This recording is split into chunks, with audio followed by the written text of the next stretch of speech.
Durante todo el congreso he estado detrás y la primera vez que voy a estar delante puedo ver la cara a todos de una vez. Muchas gracias por asistir. Le digo, voy a presentar a Juan José Torres Fernández. Es monitor de temática, miembro del Grupo Espírita de San Carlos del Valle y José Grosso de Córdoba. Es estudioso y divulgador del espiritismo. Es autor de un libro, Filosofía Espírita, que están en el stand de los libros, por si quieren algunos interesarse, por ahí está. Y su autor, aprovechando de que está aquí. La conferencia que nos va a ofrecer es la inmortalidad del alma. Quiero decir también que aparte de es un gran amigo de la Asociación Espírita Andaluza, ha participado en varios congresos nuestros, así como en las conferencias que realizamos los últimos sábados de cada mes en Montilla. Y también dar las gracias a sus padres, que son siempre fieles asistentes a nuestro congreso. Muchas gracias.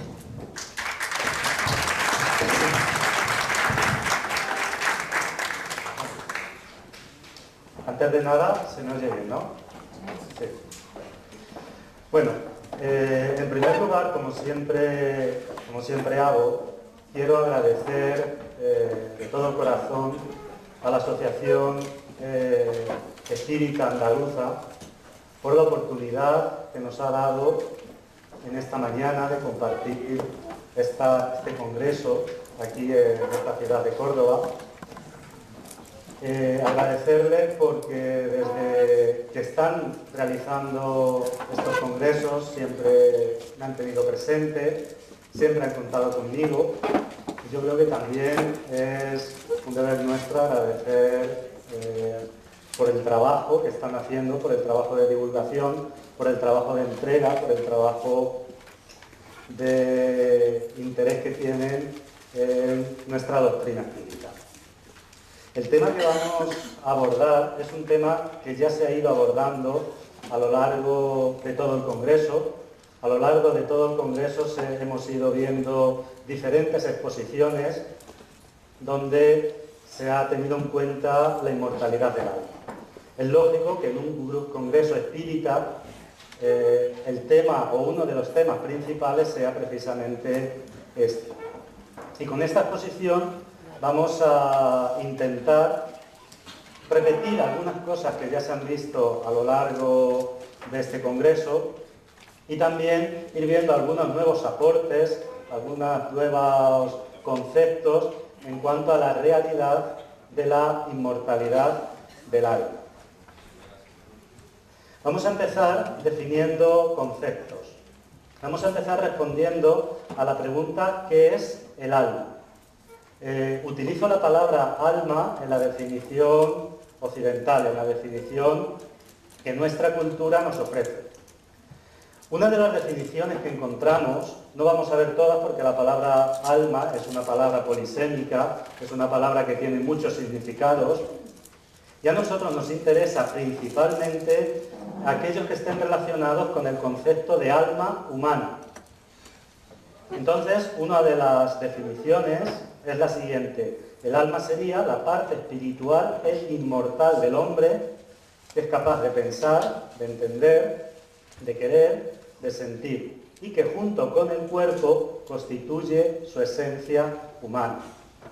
Desde esta postura, el alma tendría una connotación importante para el ser humano. Sería una parte importante del ser humano, es decir, junto con nuestro cuerpo constituiría la esencia del ser humano, es decir, la esencia de lo que somos. Respondería a una respuesta ontológica del ser humano. ¿Qué es el ser humano? El ser humano, desde este punto de vista, sería una combinación entre cuerpo y alma. Hay otra definición, que es la definición materialista, porque desde el materialismo también se contempla el concepto de alma, también se tiene en cuenta la idea de alma, que define el alma como un epifenómeno. Un epifenómeno es un fenómeno secundario, un fenómeno que depende de otro. Depende de otro que es el principal. Y sin el principal no tiene consistencia, no tiene validez. Es decir, sin el fenómeno del que depende es como si no existiera. Entonces, para el materialismo, el alma es un epifenómeno resultante del cerebro físico. Para el materialismo, el alma sería nuestra inteligencia, sería nuestro yo, pero como consecuencia de la actividad funcional de nuestro sistema nervioso central y de nuestro sistema nervioso periférico. Por lo tanto, desde el punto de vista del materialismo, una vez que el cerebro muere, el alma deja de existir. Porque, repetimos, es un epifenómeno, es decir, es un fenómeno que resulta del cerebro. Si no está el cerebro, lógicamente el alma no existe. Esta es la visión materialista. Y hemos puesto también la visión del espiritismo, que define alma como un espíritu encarnado. Lógicamente, la definición que da el espiritismo del alma es una definición espiritualista, porque el espíritu es un ser espiritual y un ser inmortal. Dentro del espiritismo, y solamente por un tema lingüístico, por un tema de conceptos, se define alma al espíritu cuando está encarnado y se habla de espíritu cuando el espíritu ha desencarnado. Pero, desde el punto de vista espírita, alma y espíritu sería la misma cosa. De esta forma, el pensamiento, a lo largo de la historia, se ha dividido en dos corrientes fundamentales. Bueno, tengo que decir que hay otras definiciones de la palabra alma que no es necesario verlas porque escapan al concepto de alma humana. Decíamos que el pensamiento se ha dividido a lo largo de la historia en dos visiones distintas, o dos cosmovisiones distintas. Una, la idea espiritualista, que es aquella que considera el alma como un ser inmortal y que sobrevive a la muerte del cuerpo, y la materialista, que es la que hemos visto y considera el alma como un epifenómeno, y en el momento que el cuerpo físico muere, el alma deja de existir. El espiritualismo. El espiritualismo ha estado presente en prácticamente toda la historia de la humanidad. Si nosotros miramos los Vedas, que son los libros más antiguos de la humanidad, ya ahí encontramos referencias claras a ideas espiritualistas. Encontramos, por ejemplo, lo vamos a ver esto muy rápido, no es el objetivo de la conferencia hacer un repaso histórico de las ideas al respecto del espiritualismo. Vamos a hacer un repaso muy rápido. Ahí encontramos el siguiente texto. Al amanecer, el jefe de familia encendía la llama sagrada para invocar a los asuras. Los asuras eran, en la cultura védica, los espíritus protectores. Y a los pitris, que eran las almas de los antepasados, es decir, personas que habían estado vivas, que habían vivido en el cuerpo físico, que habían fallecido y que continuaban viviendo e incluso se podían comunicar con los seres humanos. Krishna se le atribuye uno de sus libros más famosos, muy conocidos, el Bhagavad Gita. Decía lo siguiente: el cuerpo, envoltura del alma que ha hecho de él su morada, es una cosa finita, pero el alma que lo habita es imponderable, eterna e invisible. La suerte del alma después de la muerte constituye el misterio de los renacimientos. Todo renacimiento, feliz o desgraciado, es la consecuencia de las obras practicadas en existencias anteriores. Aquí vemos que no solo tiene un concepto de alma desde un punto de vista espiritual, sino que dice que sobrevive a la muerte del cuerpo y que reencarna en diversas ocasiones para realizar un proceso de crecimiento y un proceso evolutivo. En el budismo, en relación al budismo hay varias corrientes, pero Sogyal Rinpoche, en su libro, el libro tibetano de la vida y la muerte, él es un estudioso de la filosofía y de la religión budista, Dice lo siguiente: desde el punto de vista budista, la vida y la muerte son un todo único, en el cual la muerte es el comienzo de otro capítulo de la vida. La muerte es un espejo en el que se refleja todo el sentido de la vida. Vemos ahí también una clara alusión espiritualista y una clara alusión al espiritualismo. Hermes Trismegisto decía lo siguiente, o se le atribuye el siguiente texto. En cuanto al espíritu del hombre, su destino tiene dos aspectos: cautividad en la materia y ascensión a la luz. Las almas son hijas del cielo y su encarnación es una prueba. En la encarnación pierden la noción de su origen celeste. Vemos ahí claramente también otra referencia al espiritualismo. Repito, en cuanto a Hermes, no está muy claro que sea él el autor de los textos a los que se le atribuyen. Pero bueno, sí es verdad que se le atribuye una idea espiritualista y una idea de orden espiritual.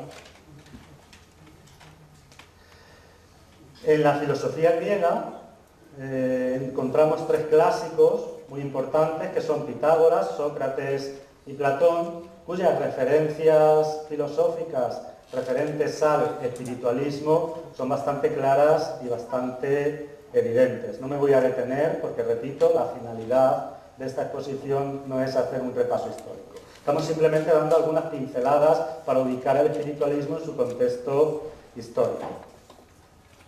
También en las enseñanzas de Jesús de Nazaret encontramos claramente una visión espiritualista. Y por hacer una cita solo, volvió pues a entrar Pilato en el pretorio y llamó a Jesús y le dijo: ¿eres tú el rey de los judíos? Respondió Jesús: mi reino no es de este mundo. Si de este mundo fuese mi reino, mis ministros sin duda pelearían para que yo fuera entregado a los judíos, mas ahora mi reino no es de aquí. Incluso en el momento de la muerte, las palabras de Jesús fueron: Padre, en tus manos encomiendo mi espíritu. Una clara alusión nuevamente al concepto de la inmortalidad. René Descartes, mucho más actual, también tenía y proponía una filosofía, la filosofía cartesiana, era una filosofía dualista. Él, en su filosofía, proponía la existencia de un alma inmortal, y fíjense que es algo muy interesante, porque para Descartes, este alma inmortal actuaba a través del cuerpo físico, es decir, el cuerpo físico era un instrumento por el cual el alma se estaba manifestando. Incluso llegó a ser tan valiente para emitir la idea de que podía ser la glándula pineal, la epífisis, el lazo de unión del alma con el cuerpo. Esto lógicamente no lo pudo demostrar, pero bueno, ya vemos ahí que está intentando traer un concepto de cómo el alma interactúa a través de los órganos físicos del cuerpo. Más actual, ya en el siglo XX, tenemos la figura de Henry Bergson, que es quizás la figura principal de la filosofía espiritualista.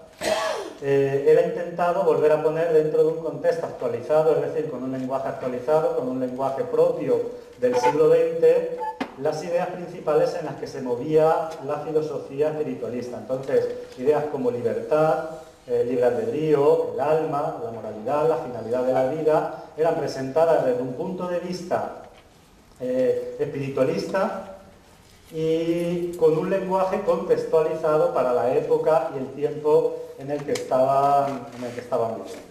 ¿Me parece? Sí. Con esto, vamos a hacer esto.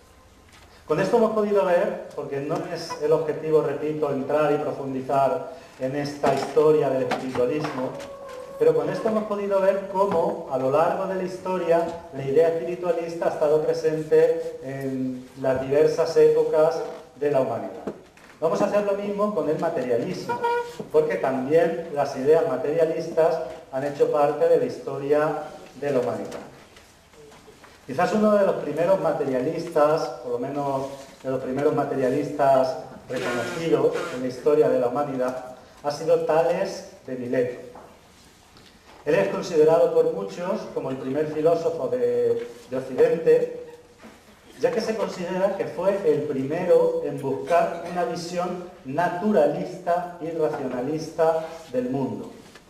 Aquí tengo que hacer un paréntesis, porque ha habido una dicotomía en cuanto a ciencia y espiritualismo, o ciencia y religión, en la que se ha supuesto o se ha pretendido hacer creer que el espiritualismo se ocupa de las cosas de orden sobrenatural, mientras que la ciencia se ocupa de las cosas de orden espiritual. Para el espiritismo esto es un error, esto no es así.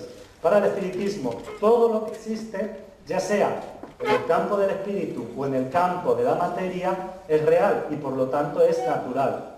Pero como existe esta dicotomía, como existe esta separación, incluso un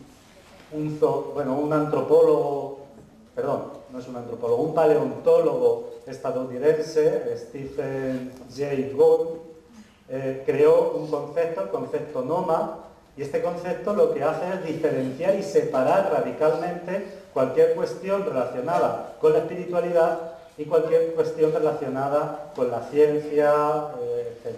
Considerando que la ciencia se ocupa de la verdad, de los hechos, de lo natural, y la espiritualidad simplemente de cosas sobrenaturales. Repito, desde el espiritismo, todo lo espiritual también hace parte de fenómenos naturales, solamente que dentro de otro orden y dentro de otro campo de investigación.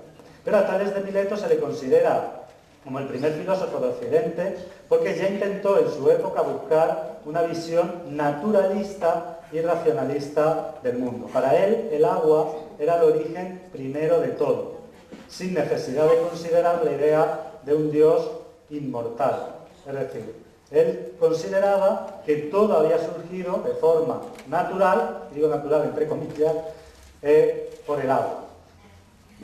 Otro filósofo materialista fue Anaxímenes. Para él la causa primera no era el agua, sino el aire.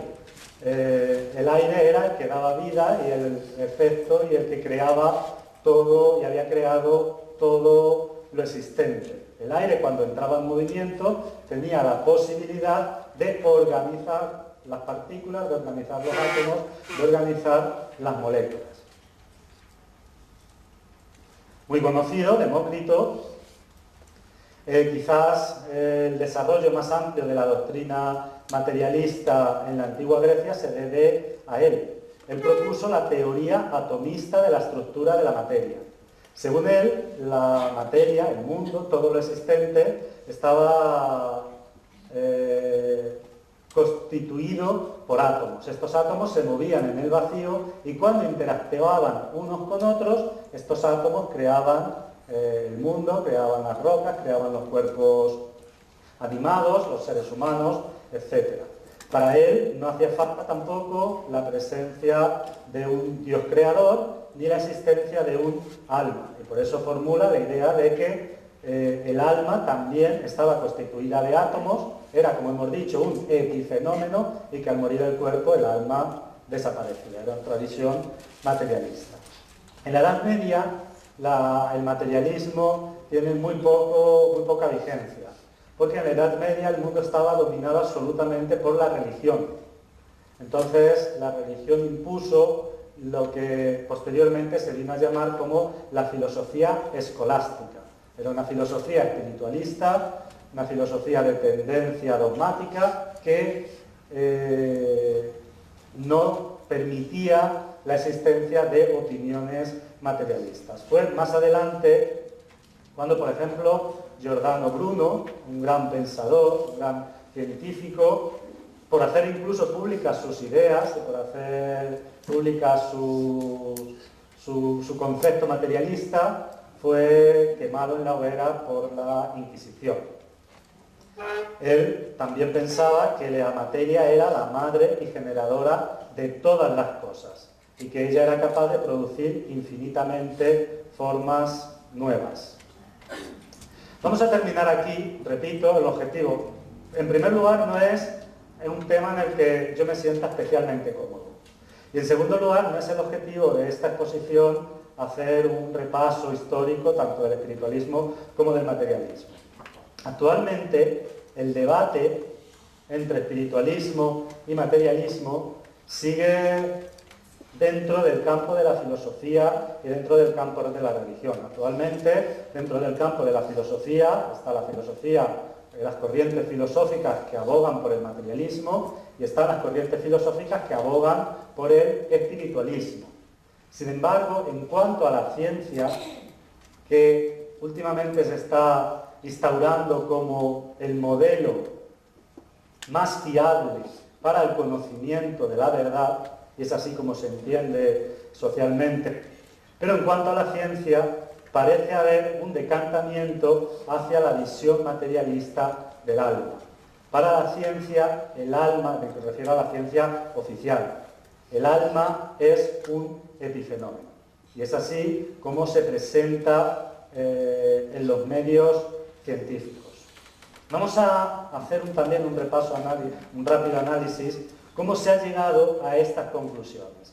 Cómo se ha llegado a nivel científico a la conclusión de que el alma es un epifenómeno, es decir, es resultado de nuestra función cerebral y de la función de nuestro sistema nervioso.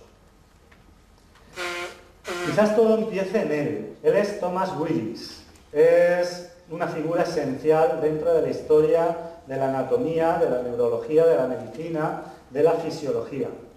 Él fue el primero en realizar investigaciones neuroanatómicas.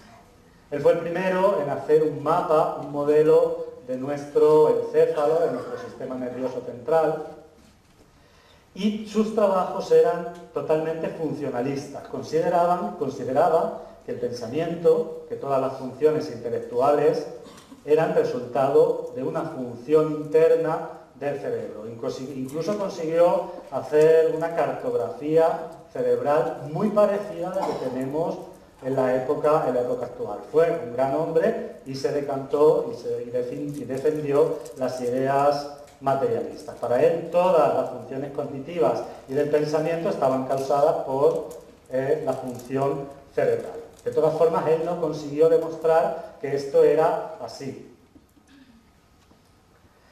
Otro paso muy importante en este campo fue el que realizó el doctor Paul-Pierre Broca. Paul-Pierre Broca, que había sido un niño prodigio, que había sido un médico, un anatomista y un antropólogo francés, vivió desde el año 1824 a 1880, pasó a la historia por haber descubierto en la tercera circunvolución del lóbulo frontal el centro del habla. Broca se sorprendía mucho cuando estudiaba a pacientes que tenían afasia. La afasia es una enfermedad que imposibilita a las personas de hablar. Sin embargo, estas personas no tienen ninguna lesión en las cuerdas vocales, en el aparato fónico. Pero estas personas no pueden hablar. Entonces, había un personaje que se hizo célebre por los estudios que realizó Broca con él, que se le conocía con el nombre de Monsieur Letain, porque cuando le preguntaban, lo único que sabía responder era tan. Le preguntaban, ¿cómo te llamas? Tan. ¿Cuántos años tienes? Tan. ¿Dónde vives? Tan. Solamente podía responder con la sílaba tan. Él se llamaba Le Borgne, pero se le conocía como tan. Entonces, cuando murió por una enfermedad infecciosa, Paul Broca hizo un estudio anatómico, un estudio forense, y estudió el cerebro. Y cuando iba estudiando el cerebro, se encontró que había aquí una parte donde había una lesión, donde había una especie de necrosis. Y al encontrar esta necrosis, pensó, ¿será que el ser humano habla aquí? Y entonces él, que era un hombre muy rico, que tenía mucho dinero, ofreció una recompensa si alguien conseguía demostrar que estaba equivocado. Hasta hoy nadie ha conseguido demostrar que estaba equivocado. Todo lo contrario. A medida que continuó investigando, se fue dando cuenta que muchos pacientes de afasia a los que le hacía la autopsia tenían lesionada esta parte del cerebro. Tenían lesionada la tercera circunvolución del lóbulo frontal. Entonces se empezó a pensar poco a poco que quizás las funciones mentales, las funciones cognitivas, estuvieran relacionadas con el cerebro y con el encéfalo, porque esto es una imagen del encéfalo. Él constituye una figura clave también para esta visión epifenoménica del alma. Él es Phineas Gage. Él no era médico, él era un simple constructor, un simple trabajador de una empresa ferroviaria. En un momento, él tuvo un gravísimo accidente. Esta barra de acero le atravesó desde aquí, le pasó por detrás de la cara, le dio en el ojo y le salió por aquí. Y le destrozó toda la parte esta del lóbulo frontal del cerebro. Lógicamente se pensaba que iba a morir, era un accidente gravísimo, había perdido mucha masa encefálica, pero consiguió recuperarse, consiguió sobrevivir a este accidente. Él no perdió ninguna facultad motora, perdió la vista en este ojo, pero no perdió ninguna facultad motora.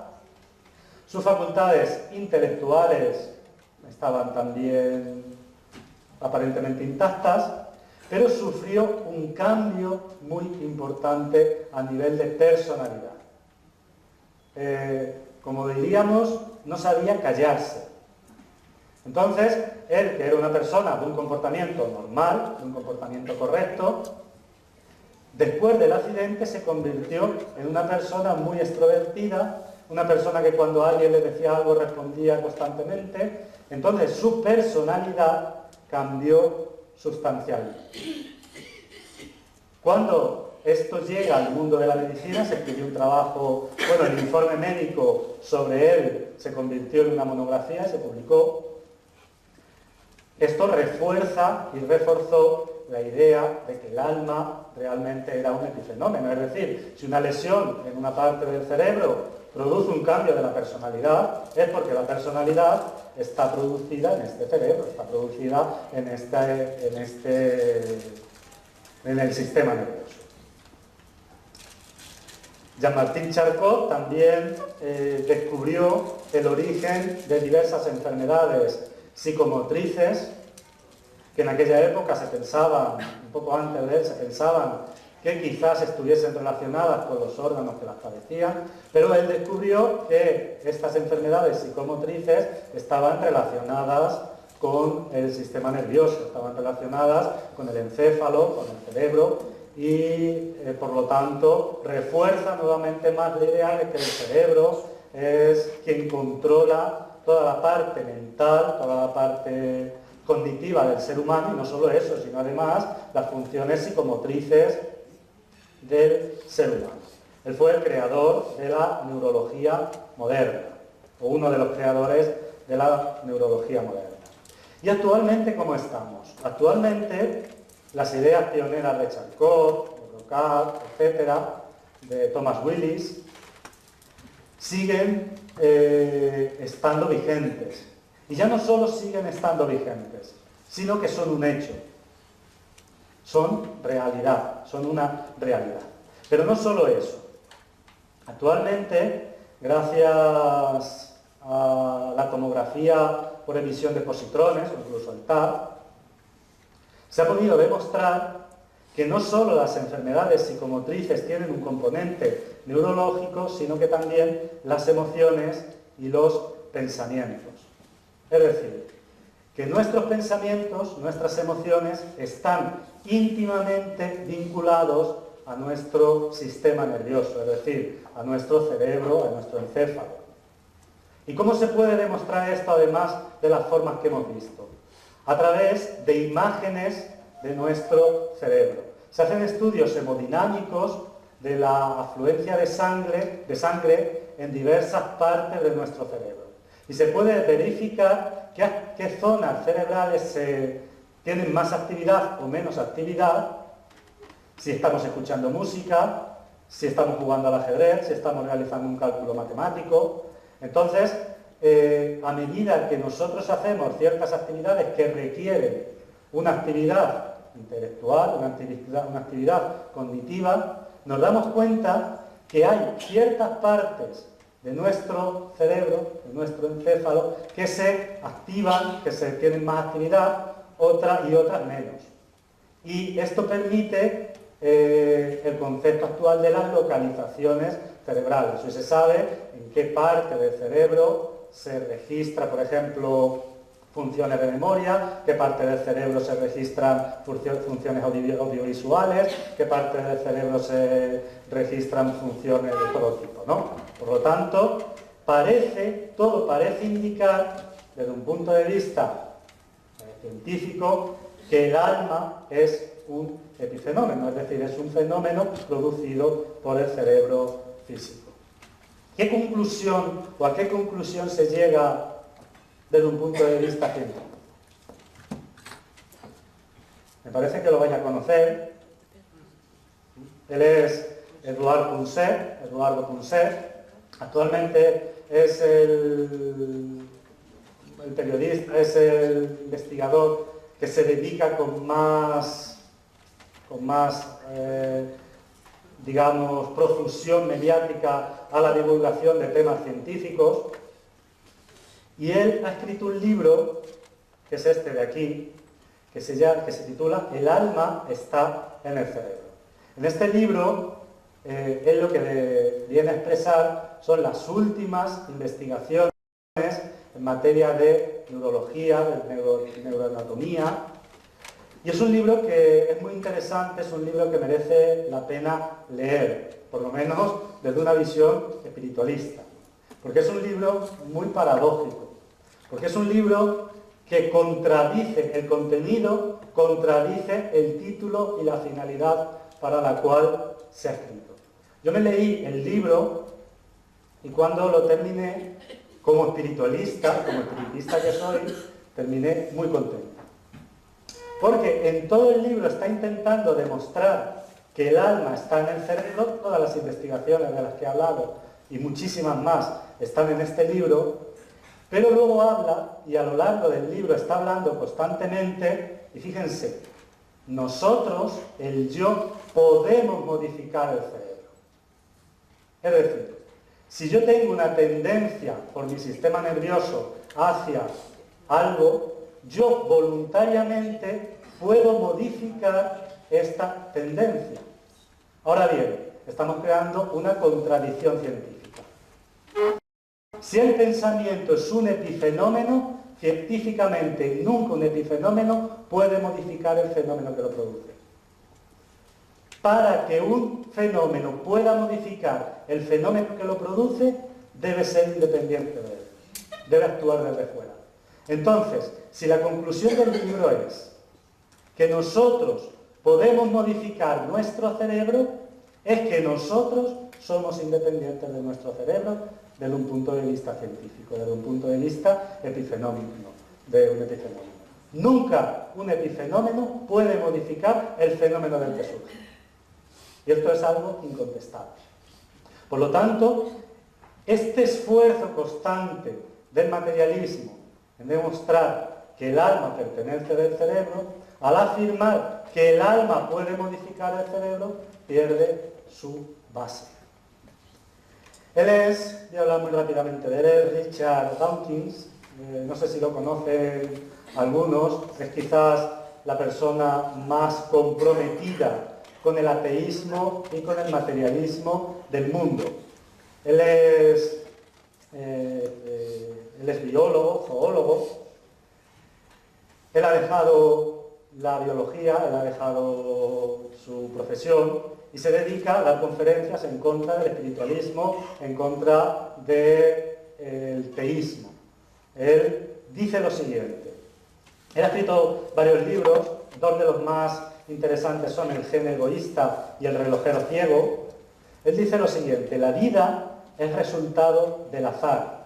La vida no tiene un propósito ni una finalidad existencial. La mente es resultado de un proceso ciego y no dirigido que surgió por medio de la evolución biológica y desaparece al morir el cuerpo. Fíjense qué cosa más triste. No somos nada.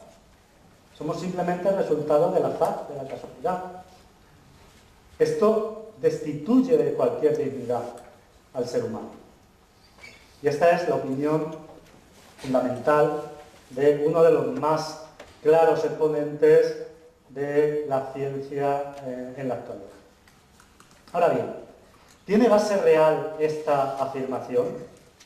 Esta afirmación de Dawkins y de la ciencia oficial tiene una base real. Allan Kardec, en el libro de los espíritus, en la pregunta 147, a ver si sale, pregunta lo siguiente: ¿por qué los anatómicos, los fisiólogos y en general los que profundizan las ciencias naturales se inclinan frecuentemente al materialismo? Fijaos la respuesta. El fisiólogo lo refiere todo a lo que ve. Orgullo de los hombres que creen saberlo todo y que no admiten que algo sea superior a su entendimiento. Su misma ciencia los hace presuntuosos y creen que nada puede ocultarles la naturaleza. Más adelante, en la pregunta 148, Kardec sigue preguntando: ¿no es lamentable que el materialismo sea consecuencia de estudios que debieran, por el contrario, demostrar al hombre la superioridad de la inteligencia que gobierna el mundo? ¿Debe deducirse de esto que son peligrosos?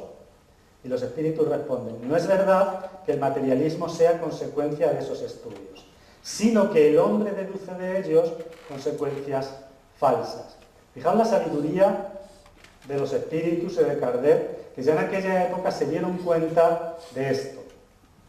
Y los espíritus dicen: las investigaciones de la ciencia tienen razón, pero es que las investigaciones de la ciencia se están refiriendo solo a aquello que el hombre ve, no profundizan más allá, no van a las causas de esto, solamente se están restringiendo a los efectos.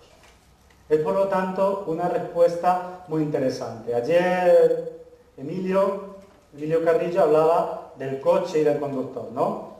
Pues en este caso, estas investigaciones lo que están viendo es el coche, pero no están viendo al conductor. Esto que ya lo decía el espiritismo, es un concepto actual también. Este seguro que sí lo conocéis, es el doctor Amis Goswami. Él es doctor en física, es catedrático de la Universidad de Oregón, también es investigación en el Instituto de Ciencias Noéticas. Si en YouTube ponéis el activista cuántico, sale una conferencia muy interesante de él, donde habla de física cuántica y vincula la física cuántica a cuestiones espirituales. Quiero hacer aquí un pequeñísimo paréntesis. Muchas veces, cuando abordamos el tema de la mecánica cuántica y de la física cuántica desde medios espiritualistas, lo hacemos en base a un desconocimiento de las propuestas de la física cuántica. Yo he llegado a oír que la física cuántica o la mecánica cuántica es espiritualista. He llegado a oír que física cuántica y mecánica cuántica y espiritismo son una misma cosa, y esto no es verdad. Es decir, la mecánica cuántica es una rama de la física y estudia la materia a nivel subatómico. Y tiene ciertas conclusiones sorprendentes dentro del campo del comportamiento de las partículas subatómicas, pero sus conclusiones no son espiritualistas, las conclusiones oficiales de la mecánica cuántica. Sí es verdad que ha habido algunos físicos dentro del campo de la mecánica cuántica que han hecho vinculaciones entre las propuestas de la física cuántica y ideas espiritualistas. Pero esto no quiere decir que la mecánica cuántica y la física cuántica sea espiritualista y mucho menos que sea lo mismo que el espiritismo. Quiero hacer esta salvedad porque muchas veces se oye este concepto y es un concepto que está equivocado. Él en la conferencia, esta del que le hablo, se llama El activista cuántico, dice lo siguiente: cuando suceden dos cosas al mismo tiempo, una experiencia sutil que ocurre junto con una material, automáticamente se saca la conclusión de que solamente puede ser de una forma. y se deduce que la experiencia material tiene que ser la causa de la sutil. Se reduce nuestra experiencia interna a movimientos de moléculas y átomos, pero este programa reduccionista no alcanza a explicar todos los fenómenos sutiles internos. Está diciendo exactamente lo mismo que decían los espíritus a Allan Kardec. Es decir, cuando suceden dos cosas al mismo tiempo, una experiencia material y una sutil, pensamos que solamente existe la material. Es decir, solamente nos referimos a aquello que vemos. Yo creo que el tiempo va más rápido de lo que a mí me gustaría. Él es Wilder Penfield, es el padre de la neurocirugía moderna, un gran hombre. Él escribió lo siguiente. Él ha visto por dentro miles de cerebros. Y él escribió lo siguiente. A lo largo de mi propia carrera científica, yo, al igual que otros científicos, he luchado por probar que el cerebro es la explicación de la mente. Esperar que los mecanismos superiores del cerebro o cualquier conjunto de reflejos, por más complicados que sean, pueden llevar a cabo lo que la mente hace y de esta manera desempeñar todas las funciones de la mente, fijaos, es algo absurdo. Qué emocionante es entonces descubrir que el científico puede creer de manera legítima en la existencia del espíritu. ¿Por qué llega a esta conclusión? Él, cuando estaba realizando una operación quirúrgica, cuando tenía el cráneo abierto y estaba operando en el cerebro, él podía estimular ciertas áreas de nuestro cerebro que permitían que el paciente abriera o cerrara la mano, o subiera el brazo. Entonces, él hacía lo siguiente, le decía a un paciente, porque las operaciones muchas veces hay que hacerlas con el paciente consciente, porque hay que ver la función cerebral y para ver la función cerebral es necesario que el paciente esté consciente.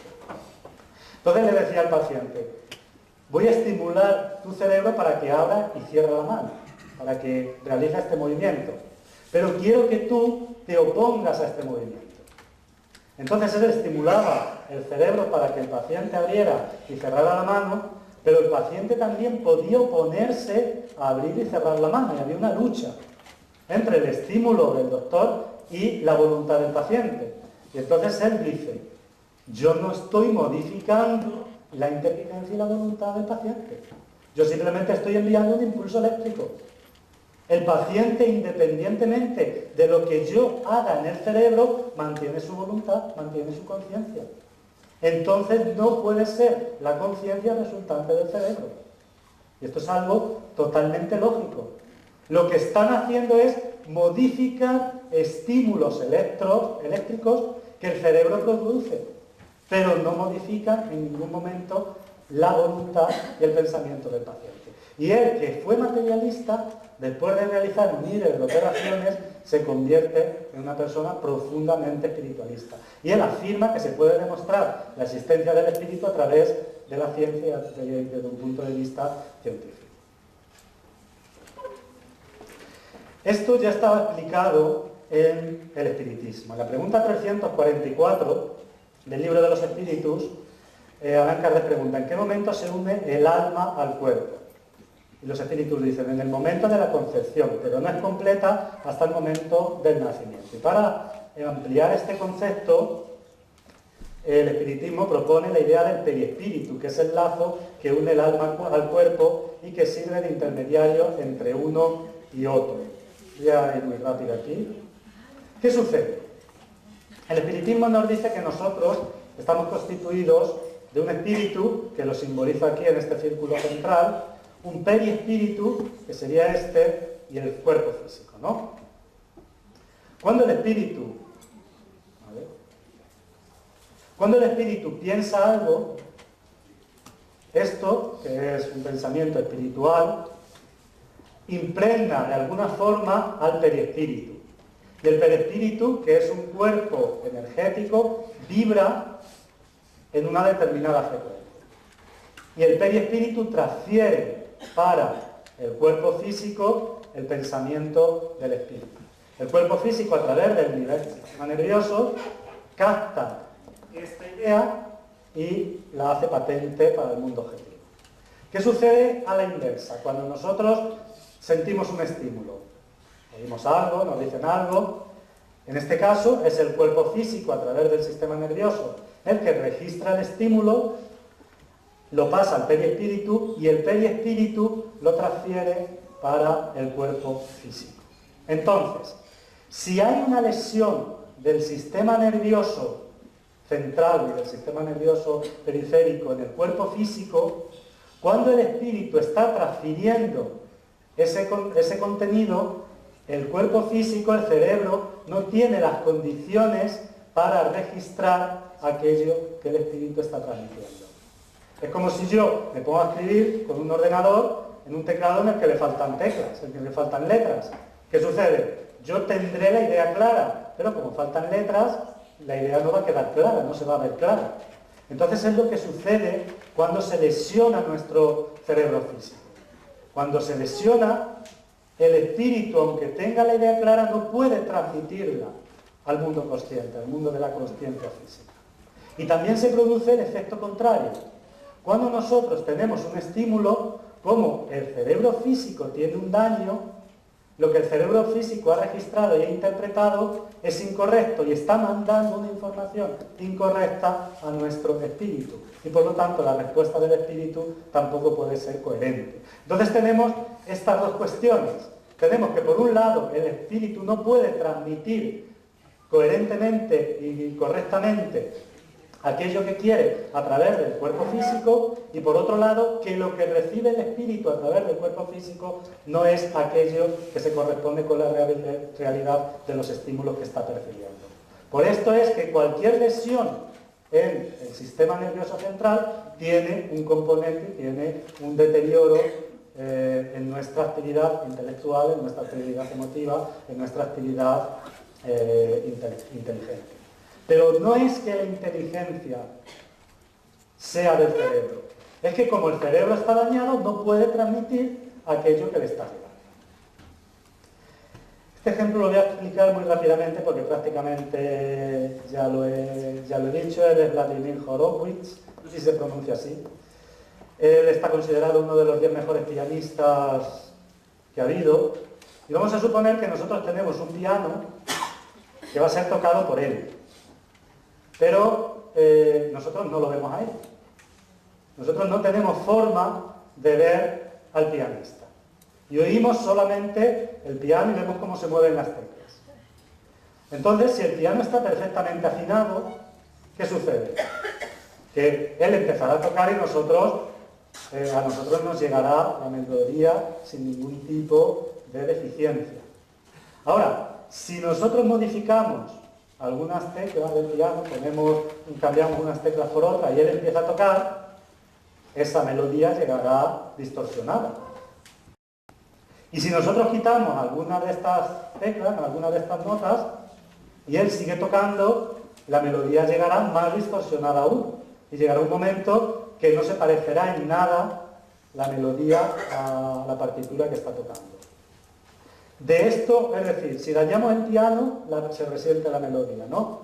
De esto se puede decir que la melodía venga del piano, que no hay una inteligencia, que no hay un pianista que está actuando ahí. Lógicamente no.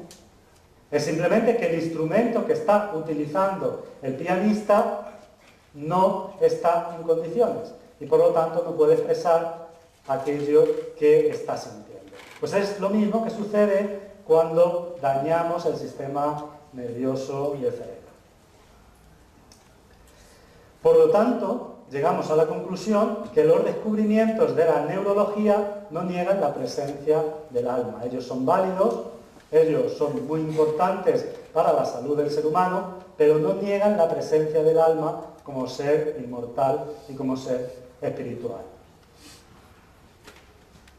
¿Cómo saber? Porque hemos llegado a la conclusión de que no niegan la presencia del alma, pero esto no implica que el alma exista. Ahora bien, ¿cómo saber? Ya que ambas explicaciones, es decir, la materialista y la espiritualista, son plausibles dentro de un concepto estrictamente anatómico, es decir, dentro de un concepto estrictamente fisiológico, tan plausible es considerar que el alma es resultado del cerebro como considerar que el alma es independiente del cerebro. porque los resultados no interfieren para nada, tanto si el alma es espiritual como si el alma es material.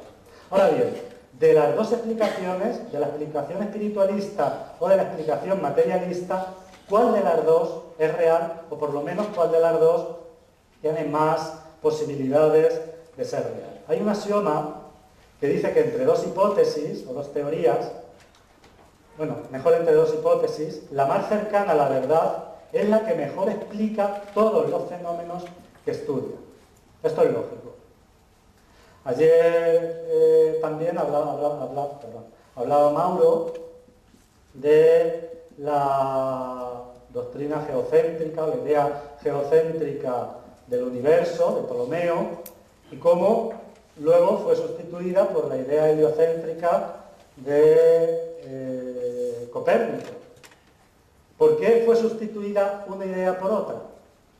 Porque la segunda explicaba mejor muchas cosas de las que se veía que la primera. La primera explicaba algunas cosas, pero la segunda explicaba mejor y con más detalle todos los fenómenos que se veían en el movimiento de los cuerpos celestes.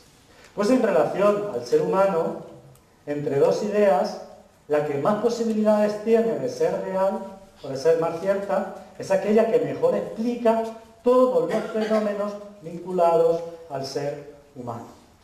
Y de entre las dos, vamos a ver cuál de ellas explica mejor una serie de fenómenos que están relacionados con el ser humano. El primero de ellos son los sueños. Nosotros podríamos preguntar, ¿qué son los sueños? ¿Qué es soñar? Se sabe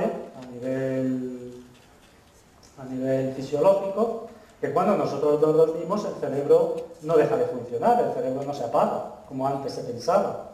El cerebro sigue manteniendo una actividad muy interesante y muy importante. Solamente que la actividad se da en áreas distintas a las que se da cuando estamos a nivel consciente. Pero el cerebro sigue funcionando y sigue manteniendo su actividad. Hay muchas definiciones en relación a qué son los sueños, las vamos a ver muy rápido. Una de ellas dice que los sueños son una secuencia de imágenes que tienen un sentido pero que son incongruentes. Es decir, según esta definición, los sueños son, nuestro cerebro produce una serie de imágenes que tienen un cierto sentido pero que luego no tienen un significado real o importante para la vida. Otra definición dice que son una deformación de nuestros deseos y sentimientos. Nosotros en la vida física tenemos unos deseos, unos sentimientos, y todos estos deseos, todos estos sentimientos, cuando estamos durmiendo, la actividad onírica, se expresan de una forma confusa, de una forma deformada. Pero bueno, que los sueños no son otra cosa que deformaciones de nuestros deseos y nuestros sentimientos. Estas son muchas opiniones que hay en relación a lo que son los sueños. Otros dicen que son productos de estímulos externos, recuerdos de vivencias, y estos recuerdos se producen sin censura.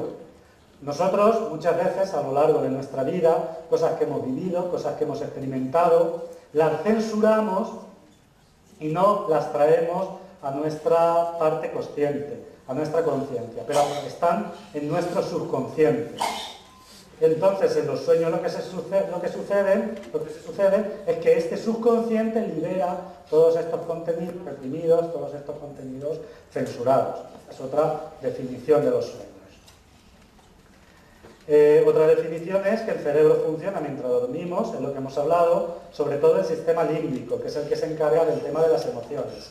Y los sueños son un intento de dar sentido a ese funcionamiento por parte de la corteza cerebral. Para muchos los sueños son un intento racional de dar significado a la actividad emocional que tenemos cuando estamos durmiendo. Y para el espiritismo y algunas otras doctrinas espiritualistas, el sueño es una emancipación parcial del alma. Para el espiritismo lo que sucede cuando dormimos es que el alma se desprende o el espíritu se desprende de forma parcial de nuestro organismo físico y vive también de forma parcial la vida en el mundo espiritual. Bien, ¿qué idea explica todos los fenómenos relacionados con los sueños mejor? ¿La idea materialista o la idea espiritualista? Él es el doctor Paul Rivière. Él fue discípulo directo de Louis Pasteur, fue director de la filial estadounidense del Instituto Pasteur, un médico muy reconocido en su época. Y él, a lo largo de su vida, se dedicó también a investigar la mediunidad, a investigar aquellos fenómenos que implicaban un estado modificado de conciencia. Él escribió 2 libros, y en uno de ellos, no recuerdo ahora el título, en uno de ellos aborda el tema de los sueños. Y dice que los sueños tendrían una explicación fisiológica si no fuese por ciertas características que encontramos en ellos que son muy difíciles de explicar desde un punto de vista estrictamente material. Como por ejemplo soñar con lugares desconocidos y luego comprobar la realidad de los soñados. Él cuenta el caso de un joven que se mudó a una casa, a los 2 o 3 días de estar en la casa, él soñó con la casa del vecino. Y cuando se despertó se recordaba exactamente cómo estaba dispuesta la casa del vecino. E incluso se dio cuenta que el calendario no estaba actualizado y precisó la fecha que tenía el calendario, era una fecha antigua. Y él lo escribió todo. Posteriormente, cuando fue a casa del vecino, comprobó que todo lo que había registrado en su sueño y había escrito era correcto, incluso la fecha atrasada del calendario. Y preguntamos, ¿cómo desde un punto de vista materialista, si el sueño es una función cerebral, se puede explicar este fenómeno? No se puede. Solamente podemos explicar este fenómeno si consideramos que el sueño es una emancipación del espíritu. El espíritu se desprende, va a este lugar y ve lo que hay ahí. Solamente una explicación espiritualista puede dar respuesta de este fenómeno. Vamos más rápido. La telepatía, por ejemplo, que fue muy estudiada por Joseph Van Rijn. Joseph Van Rijn era un biólogo, se doctoró en biología. Me parece que también se estudió psicología. Y él realizó en la Universidad de Duke una serie de investigaciones de percepción extrasensorial. Entre ellas estudió la telepatía. Hizo un estudio muy amplio con 60.000 intentos, con 60.000 pruebas, utilizándose las cartas Zener, y obtuvo un resultado del 50% por encima del azar. Es decir, el azar supone un 20% de aciertos y los resultados que él obtuvo suponían un 50% por encima del azar. Esto hizo pues, bueno, que se crease un verdadero boom en el campo de los estudios de la percepción extrasensorial. Se crearon diversas cátedras en diversas universidades de parapsicología y también se creó una revista, un jornal de parapsicología donde se publicaron todas estas investigaciones. Se le criticó mucho que el método de cálculo era incorrecto y por esto él presentó sus cálculos al Instituto Americano de Estadística, el cual lo ratificó, el cual dio por válidos estos estudios.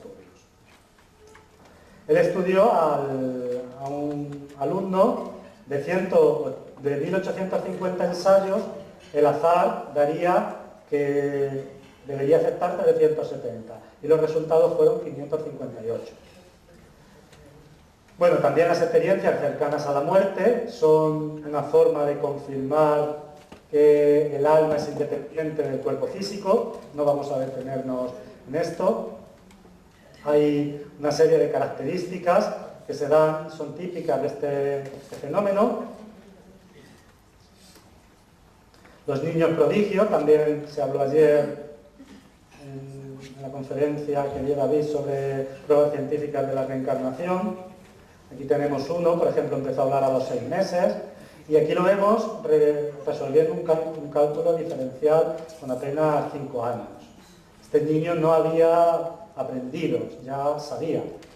Entonces, este conocimiento no puede ser producto del cerebro, porque este conocimiento ya sabía, no puede, la hereditariedad no podría aplicar esto. Vamos muy rápido. La mediunidad, ella es Rosemary Brown, una medium musical, fue estudiada por críticos musicales que se asombraron por su parecido con las composiciones de Chopin, Mozart, Beethoven, Liszt, etc. Él fue un músico, Hans Gall, que escribió sobre Rosemary Brown, lo voy a leer muy rápido. Él dijo, él estaba cierto de que la persona que había compuesto aquello debía de haber estudiado durante años a Chopin y tocado sus composiciones durante toda su vida. Y sin embargo era una mujer que no tenía idea de música ni sabía nada de música. Entonces, llegando a una conclusión, si llegamos a la conclusión cerebro, espíritu, cerebro y alma, vamos a ver que existen muchísimos fenómenos para los cuales la única explicación es la existencia de un alma espiritual. La mediunidad, que ya la hemos visto, la proyección astral, la hipnosis, la memoria extracerebral, la psicoquinesis, las curaciones energéticas, etcétera, junto con las que hemos visto, solo pueden encontrar una respuesta desde un punto de vista espiritualista. Si llegamos a la conclusión de que entre dos hipótesis la que mejor explica todos los hechos es la que más probabilidades tiene de ser cierta, debemos llegar a la conclusión de la que mejor explica todos los fenómenos relacionados con la inteligencia y el conocimiento humano, y el ser humano, es la idea espiritual. Sin embargo, la postura oficial de la ciencia sigue siendo esta, que el cerebro, el encéfalo, el sistema nervioso, es el responsable de nuestras actividades a nivel de inteligencia. Y quiero, para terminar, recordar lo que ya decían los espíritus, lo que ya le dijeron los espíritus a Kardec. Orgullo de los hombres que creen saberlo todo y que no admiten que algo sea superior a su entendimiento. Su misma ciencia los hace presuntuosos y creen que nada puede ocultarles la naturaleza. Porque obviamente, si tenemos en cuenta todas las pruebas que existen y todas las explicaciones que existen en la actualidad, la que mejor explica todos los fenómenos relacionados con el ser humano es indudablemente la idea espiritual. Con esto termino, les pido perdón porque hemos tenido que ir muy rápido al final, no hemos podido profundizar en estas investigaciones. Y les dejo aquí los datos de nuestra asociación, por si quieren entrar en nuestra página. Todas esta conferencia, junto con otras muchas, están subidas a nuestra página web, además de muchos artículos, e incluso el libro que presentábamos al principio, al inicio, también está y se puede descargar de forma gratuita en la página web. Pues nada, les agradezco la paciencia que han tenido y la atención.